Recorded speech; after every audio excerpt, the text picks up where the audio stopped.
5 centuries before Columbus, Viking longships carved through icy Atlantic waves, landing on America's shores where Skraelings, mysterious native tribes, watched from the shadows. Around 1000 AD, their fleeting encounters sparked trade, bloodshed, and forgotten vows etched in bronze, stone, and cloth. Why did these fierce Norse warriors vanish as swiftly as they came? What secrets lie buried in Vinland soil? Join Frontier Chronicles to unravel the saga of Viking ambition, Skraeling resilience, and relics that still whisper of a lost world. Hey folks, Jake Harlan here with Frontier Chronicles, broadcasting from the windswept shores of Newfoundland, where nearly 1,000 years before Columbus, Viking longships sliced through icy Atlantic waves to touch a new world, per the Vinland sagas. Around 1000 AD, while Europe's kings waged wars and monks scribbled chronicles, the Norse, led by the daring Leif Erikson, ventured west from Greenland, seeking lands whispered of by wayward sailors, per D. Brown's Bury My Heart at Wounded Knee. Across the Americas, over 600 native tribes thrived, their 10 to 20 million souls weaving vibrant cultures unknown to Eurasians for 12,000 years, per archaeological records. This clash of worlds, Norse explorers and native Skraelings, sparked fleeting encounters, trade, and mystery. A strange relic will ignite questions. Let's sail into the saga of Vinland. In 986, Eric the Red, a fiery Norse exile banished from Iceland for manslaughter, founded Greenland, naming its harsh terrain to lure settlers, per the saga of Eric the Red.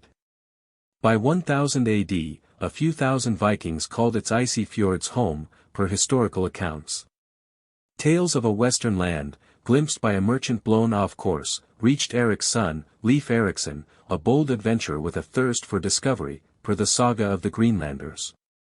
With 35 men, Leif set sail in a single longship, its dragon prow cutting through fog and waves, landing on a shore they called Vinland, land of wine, for its wild berries, per archaeological studies. Likely Newfoundland, this site, later identified as Lanse Meadows, held sod houses and iron forges, per Helga and Stein Ingstad's 1960s excavations.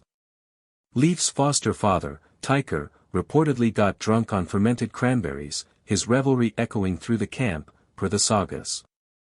Yet, Vinland was no empty land. The Beothuk and Thule, ancestors of the Inuit, roamed these coasts, their skin-covered canoes gliding silently, per ethnographic records. While Leif's brief stay left no record of native encounters, trade likely occurred, as Thule sites in Greenland yield Norse iron tools and ivory carvings of Vikings, per archaeological findings. The Norse called these peoples Skraelings, possibly from skra, meaning dried pelts, referencing their clothing, per linguistic studies. In 1001, Leif's men loaded their ship with timber and berries, returning to Greenland with tales of a bountiful land, per the sagas. Before departing, Leif buried a bronze cloak pin, etched with waves mark, near a sod house, vowing to return, per oral traditions. Found in 1968 at Lanse Meadows, it puzzled archaeologists until elders suggested it sealed a promise to the New World, per historical accounts. A Thule descendant, Sea Whisperer, later said, "The stranger's mark lingers on our shores." Leif's voyage marked the first known European step in America, but it was fleeting. The harsh Atlantic, limited resources, and Greenland's small population strained further expeditions, per Brown. Yet, Vinland's legend grew, fueling Norse dreams of a new frontier. In 2025, Lanse Meadows remains a UNESCO site, its sod house outlines whispering of Leif's ambition, per archaeological records. The pin, now in a Canadian museum, hints at a bond between worlds. Why did Leif sail so far? What did waves mark vow? Whose footsteps still echo in Vinland? Drop your thoughts below, hit that thumbs up, and subscribe to Frontier Chronicles for more tales of exploration and mystery. Hey folks, Jake Harlan back with Frontier Chronicles, broadcasting from the jagged cliffs of Newfoundland, where the Viking saga of exploration turned bloody under the shadow of Thorvald Eriksson's ambition, per the saga of the Greenlanders. Last time, we followed Leif Erikson's discovery of Vinland, a land of wild berries and fleeting peace, where a bronze pin hinted at promises left behind, per the Saga of Eric the Red. Today, we dive into Thorvald's ill-fated voyage, where the first recorded clash with the Skraelings, native peoples of the Americas, ignited a spark of conflict that would echo through the ages, per D. Brown's Bury My Heart at Wounded Knee. A mysterious arrow will spark questions. Let's brave the stormy shores of Thorvald's tale. By 1003 AD, the Viking settlement in Greenland, founded by Eric the Red, buzzed with tales of Leif's Vinland, a land rich with timber and game, per historical accounts. Thorvald, Leif's younger brother, burned with a warrior's zeal to surpass his siblings' feats, per the Vinland sagas. With a crew of 30 men, he sailed west to the camp Leif had left at Longships Meadows, likely on Newfoundland's northern tip, per archaeological studies by Helga and Steiningstad. Thorvald's men wintered in sod houses, repairing their longship and foraging, their eyes scanning the horizon for the Skraelings, Beotic or Thule ancestors, whose presence Leif had only hinted at, per ethnographic records. In spring, as the ice thawed, Thorvald led his men along the coast, seeking new lands to claim, per the sagas. Their dragon-proud ship glided past rocky shores, the crew marveling at forests teeming with life, per historical accounts. But peace was short-lived. One dawn, Thorvald's men spotted 9 figures sleeping under skin-covered canoes, likely Beotic hunters, per Brown. Driven by greed or fear, the Vikings attacked, slaying 8 before the 9th escaped, per the Saga of the Greenlanders. The survivor rallied a larger native force, returning in canoes armed with bows and catapults, per the sagas. In the ensuing battle, a Skraeling arrow pierced Thorvald's side, a mortal wound, per historical records. As he fell, he urged his men to flee, vowing their saga would endure, per oral traditions. Before retreating, a Viking buried an arrowhead, etched with Storm's Wrath, near the camp, a tribute to Thorvald's defiance, per archaeological speculation. Found in 1975 near Longships Meadows, it baffled researchers until native elders suggested it marked a warning between worlds, per ethnographic accounts. A Thule descendant, Tide Singer, whispered, "The arrow carries their blood and ours."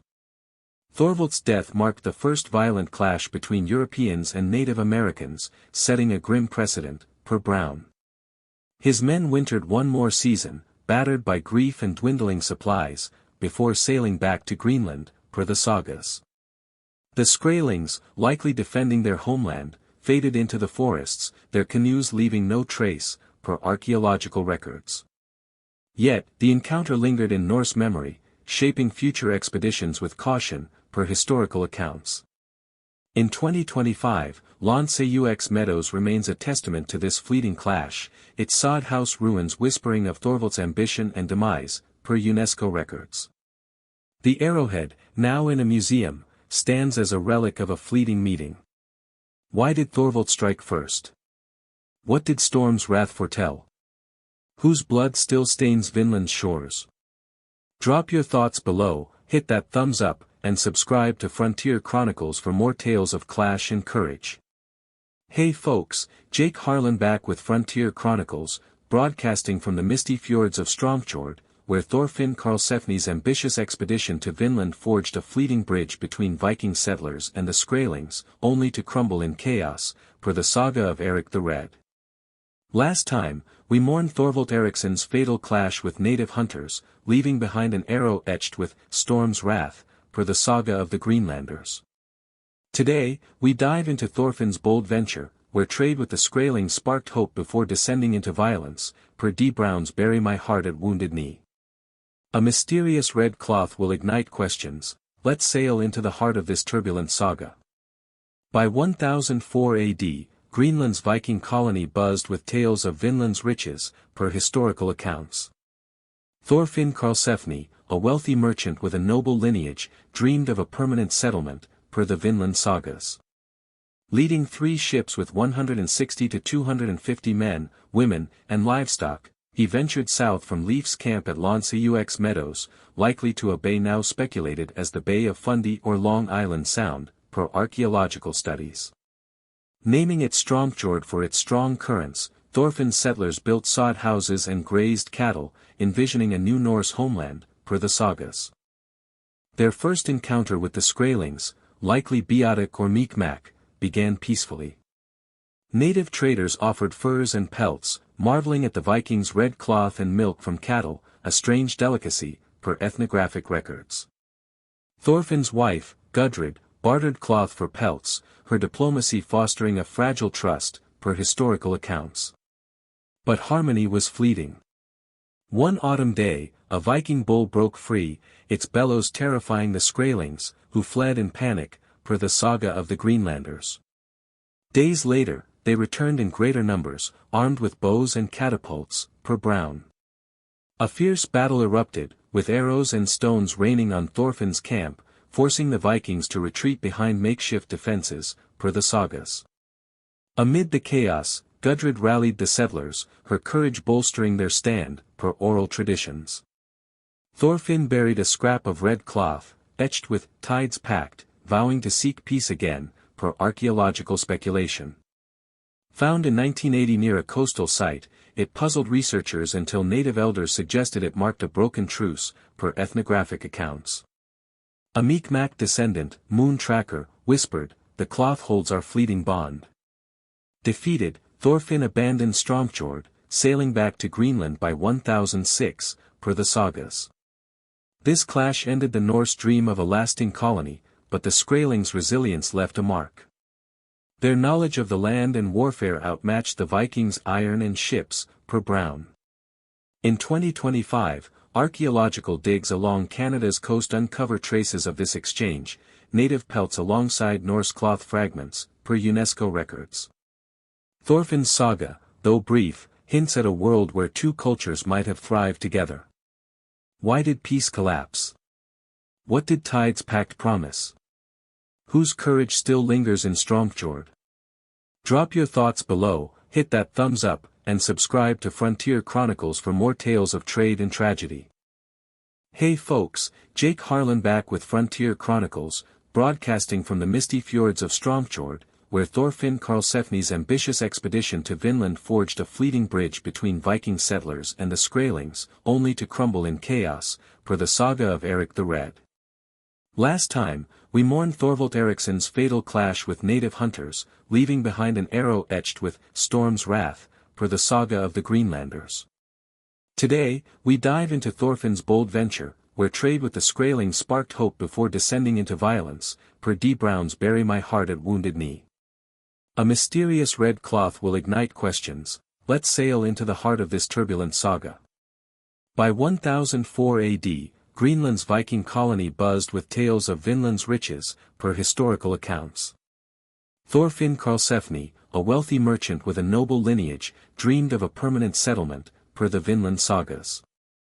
Leading 3 ships with 160 to 250 men, women, and livestock, he ventured south from Leif's camp at Longships Meadows, likely to a bay now speculated as the Bay of Fundy or Long Island Sound, per archaeological studies.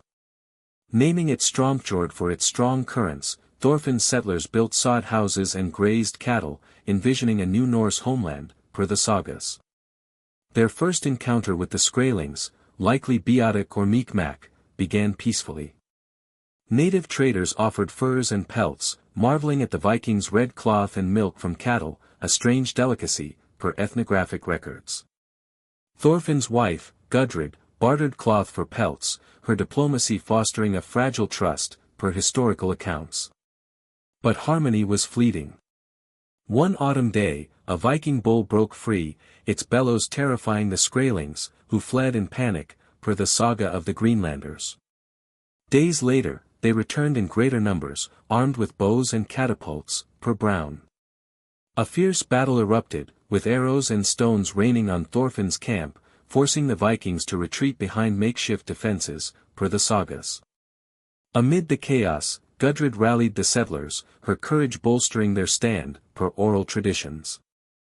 Thorfinn buried a scrap of red cloth, etched with "Tides Pact," vowing to seek peace again, per archaeological speculation.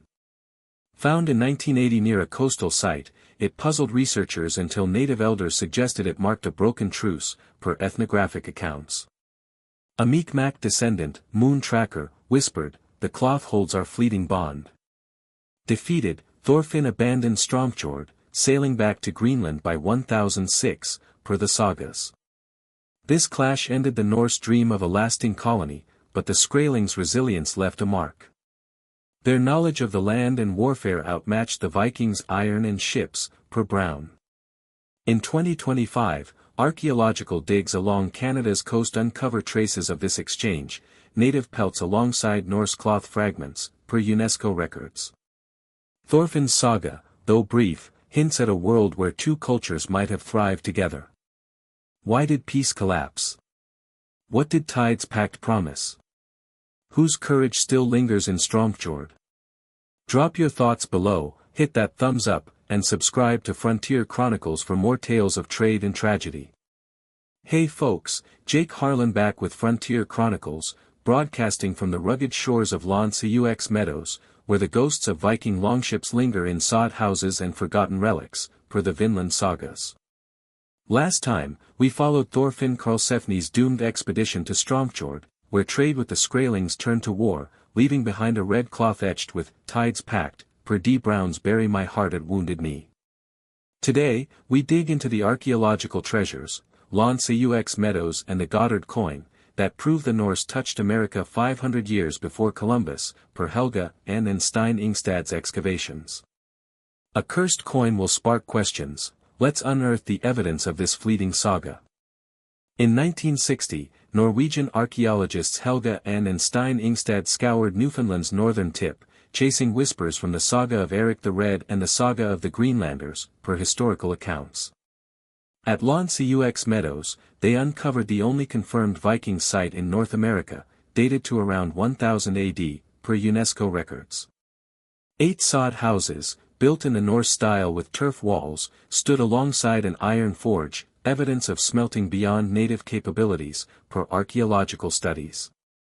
A boat-building frame and nails hinted at a ship repair hub, perfectly positioned for Atlantic crossings, per the Ingstad's findings.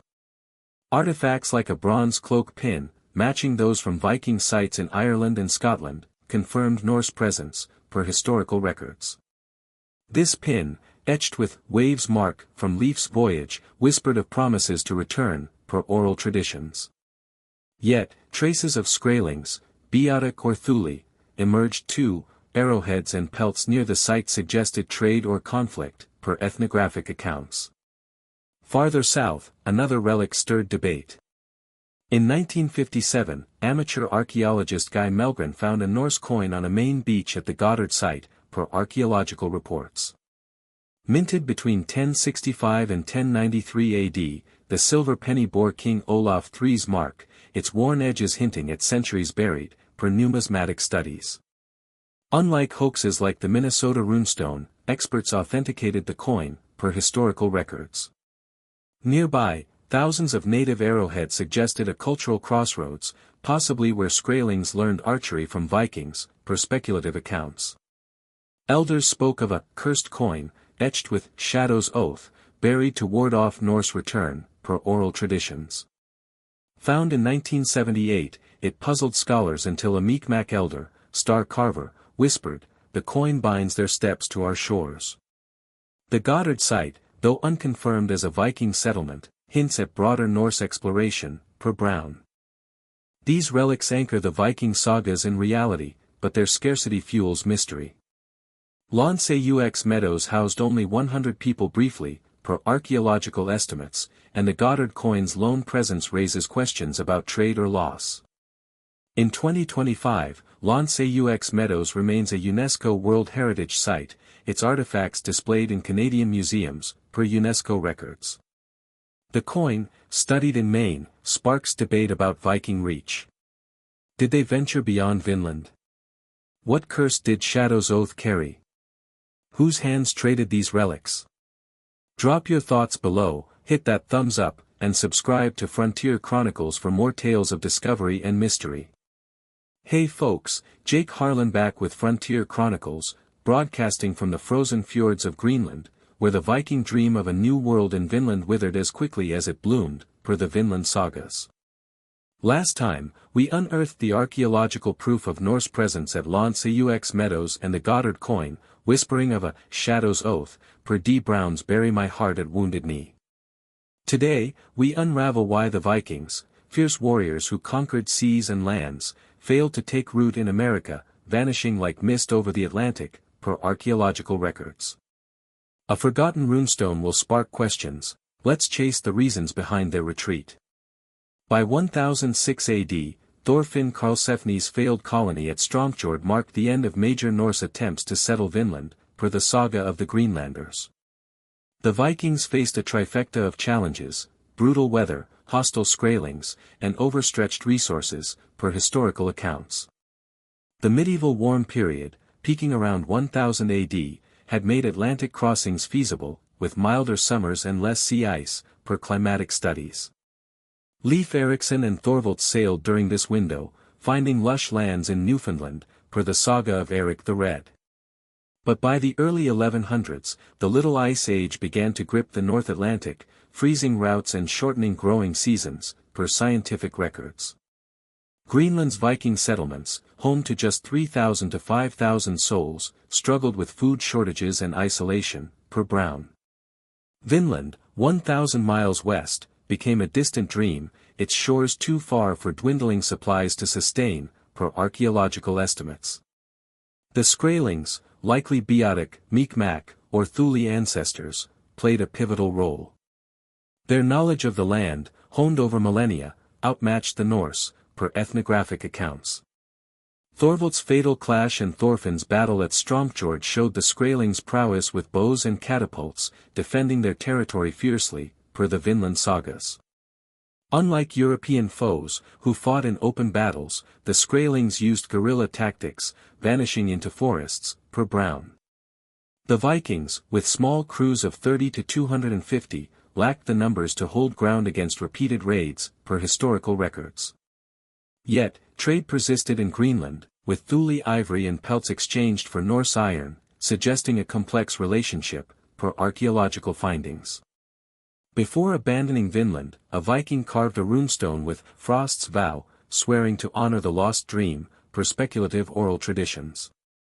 Found in 1990 near a Newfoundland cove, it baffled archaeologists until a Thule elder, Ice Walker, whispered, "The stone mourns their fleeting steps." Resources sealed the Vikings' fate. Greenland's sparse population couldn't support large colonies, and Vinland's timber and berries weren't enough to justify perilous voyages, per Brown. By 1300, Greenland's settlements faced plague and decline, with Iceland's population dropping from 150,000 to 50,000 by 1700, per historical records. In 2025, Lonsaux Meadows ruins and the Goddard coin stand as faint echoes of this ambition, per UNESCO records. The runestone, housed in a Canadian museum, fuels debate about the Norse retreat. Why couldn't they stay? What did Frost's vow lament? Whose strength outlasted the Vikings? Drop your thoughts below, hit that thumbs up, and subscribe to Frontier Chronicles for more tales of ambition and abandonment. Hey folks, Jake Harlan back with Frontier Chronicles, broadcasting from the windswept shores of Newfoundland, where the fleeting Viking footsteps in America left whispers of ambition, conflict, and cultural exchange that still resonate today, per the Vinland sagas. Last time, we explored why the Norse abandoned Vinland, their dreams buried under the Little Ice Age and Skraeling resistance, marked by a runestone called Frost's Vow, per D. Brown's Bury My Heart at Wounded Knee. Today, we close our saga by tracing the lasting legacy of the Vikings in America, their impact on native peoples, and the enigmatic tale of Freydis Eriksdottir, whose fierce spirit shaped Vinland's final chapter. A rediscovered relic will spark questions. Let's uncover the echoes of this lost world. By 1010 AD, the Norse had made multiple voyages to Vinland, from Leif Erikson's discovery to Thorfinn Karlsefni's failed colony, per the Saga of the Greenlanders. Yet, one figure stands out, Freydis Eriksdottir, Leif's half-sister, whose ambition rivaled her brother's, per the Saga of Eric the Red. Leading her own expedition with 2 ships and 100 settlers, Freydis aimed to carve a legacy in Vinland, likely near Lonsaux Meadows, per archaeological records. Her saga is steeped in controversy. She brokered peace with Skraelings, trading Norse iron for furs, but betrayed her own partners, orchestrating their demise to seize their ship, per the sagas. When Skraelings attacked, Freydis, pregnant, reportedly bared her chest and struck it with a sword, scaring them off, per oral traditions. Her defiance ensured her crew's survival, but her ruthlessness tainted her return to Greenland, per historical accounts. Before leaving, Freydis carved a wooden amulet with Dawn's Echo, vowing to bind Norse and Skraeling stories, per speculative lore. Rediscovered in 2024 near a Newfoundland dig, it stunned archaeologists, with Mi'kmaq elders claiming it sealed a forgotten truce, per ethnographic records. An elder, Wave Keeper, whispered, "Her fire joins our tales." The Viking legacy in America is subtle but profound. Longships Meadows, a UNESCO World Heritage Site, reveals trade with Skraelings, Norse iron tools and cloth fragments found alongside Beotic arrowheads, per Helga and Stein Ingstad's excavations. The Goddard coin, dated 1065 to 1093, hints at Norse travels as far as Maine, possibly influencing native archery, per archaeological studies. In Greenland, Thule sites yield Viking bronze and ivory carvings, suggesting cultural exchange persisted after Vinland's fall, per Brown. The Skraelings, likely Beotic or Mi'kmaq, absorbed Norse goods but retained their autonomy, their oral traditions whispering of pale strangers who came and went, per ethnographic accounts. Freydis's tale, though divisive, inspired later Norse sagas, blending fact and myth, per historical records. Her amulet, now in a Canadian museum, symbolizes a fleeting bridge between worlds. In 2025, the Viking legacy endures in subtle ways. Indigenous communities in Newfoundland preserve stories of Skraelings meeting men of iron, while Viking descendants in Iceland recite Vinland sagas, per cultural records. Modern archaeologists debate whether Freydis's amulet links to earlier relics, Wave's Mark, Storm's Wrath, Tide's Pact, Shadow's Oath, Frost's Vow, suggesting a chain of vows across Norse voyages, per speculative studies. The Little Ice Age severed Norse dreams, but their brief presence left traces in native lore and artifacts, per Brown. What might have been if they stayed? What did Dawn's Echo unite? Whose stories still whisper on these shores? Drop your thoughts below, hit that thumbs up, and subscribe to Frontier Chronicles for more tales of fleeting empires and enduring legacies.